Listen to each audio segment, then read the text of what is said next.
যেখানে অন্যান্য ইউটিউবারদের 1000 subscriber complete করতে 2 থেকে 3 মাস সময় লেগে যায়, সেখানে দাঁড়িয়ে আমি আমার এই চ্যানেলে 1000 সাবস্ক্রাইবার কমপ্লিট করেছি তাও মাত্র 7 দিনে। কিন্তু কিভাবে? আপনি যদি আপনার ভিডিওতে সঠিক ট্রিক্স অ্যাপ্লাই করতে না পারেন, আপনার ভিডিওতে ভিউজ আসবে না, আর ভিউজ না আসলে সাবস্ক্রাইবারও বাড়বে না।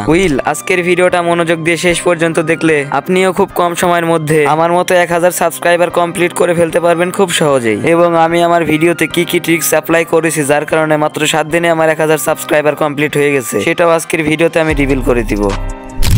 গল্পটা শুরু হয় 19 ফেব্রুয়ারি 2025-এ। তখন আমি এই ইউটিউব চ্যানেলটি ক্রিয়েট করি এবং অনেক ভাবনা চিন্তা করার পর একটি সঠিক টপিক বেছে নেই। টপিকটি ছিল এই ধরনের গেমিং ভিডিও আপলোড করা। তারপরে ভিডিওগুলোকে সুন্দরভাবে এডিটিং করে নিয়মিত আপলোড করতে থাকি এবং মাত্র 7 দিনে 1000 সাবস্ক্রাইবার কমপ্লিট করে ফেলি। কিন্তু এখন আপনাদের মাথায় প্রশ্ন আসতে পারে, আমি ভিডিওতে কি এমন ট্রিক্স অ্যাপ্লাই করেছিলাম যার কারণে মাত্র 7 দিনে আমার 1000 সাবস্ক্রাইবার কমপ্লিট হয়ে গেল? তো প্রথমে আমি আমার ভিডিওতে যেই ট্রিক্সটি অ্যাপ্লাই করেছি সেটি হচ্ছে ট্রেন্ডিং সং। আমি ভিডিও আপলোড করার আগে উপরের অ্যাড সাউন্ডে ক্লিক করে তারপরে এখান থেকে যে মিউজিকটি দিয়ে বেশি ভিডিও তৈরি করা হয়েছে সেটি কনফার্ম করে ভিডিও আপলোড করে দিই, যার কারণে আমার ভিডিও খুব তাড়াতাড়ি ভাইরাল হয়ে যায়। তাই আপনি যদি এরকম ভিডিও আপলোড করার আগে ট্রেন্ডিং সং ইউজ করতে পারেন তাহলে আপনার ভিডিও খুব কম সময়ের মধ্যে ভাইরাল হয়ে যাবে।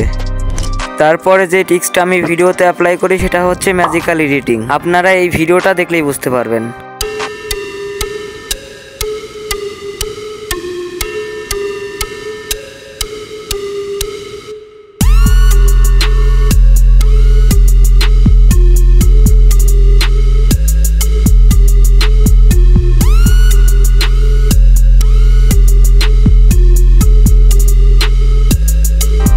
অলরাইট গাইস, এতক্ষণ আপনারা বুঝে গিয়েছেন আমার দ্বিতীয় ট্রিক্সটা কি ছিল। তাই আপনি যদি আমার মতো এরকম ট্রিক্স আপনার ভিডিওতে অ্যাপ্লাই করতে পারেন, আই প্রমিস আপনিও খুব কম সময়ের মধ্যে আমার মতো 1000 সাবস্ক্রাইবার কমপ্লিট করে ফেলতে পারবেন। আর যদি আপনি নাই জানেন কিভাবে ম্যাজিক্যাল এডিটিং করবেন তাহলে আমাকে এখনই কমেন্ট করে জানান, আমি পরবর্তীতে ভিডিও দেওয়ার চেষ্টা করব। তো আজকের ভিডিওটা এই পর্যন্ত। আপনারা সবাই ভালো থাকবেন, সুস্থ থাকবেন, আর হ্যাঁ, একটা সাবস্ক্রাইব অবশ্যই করবেন।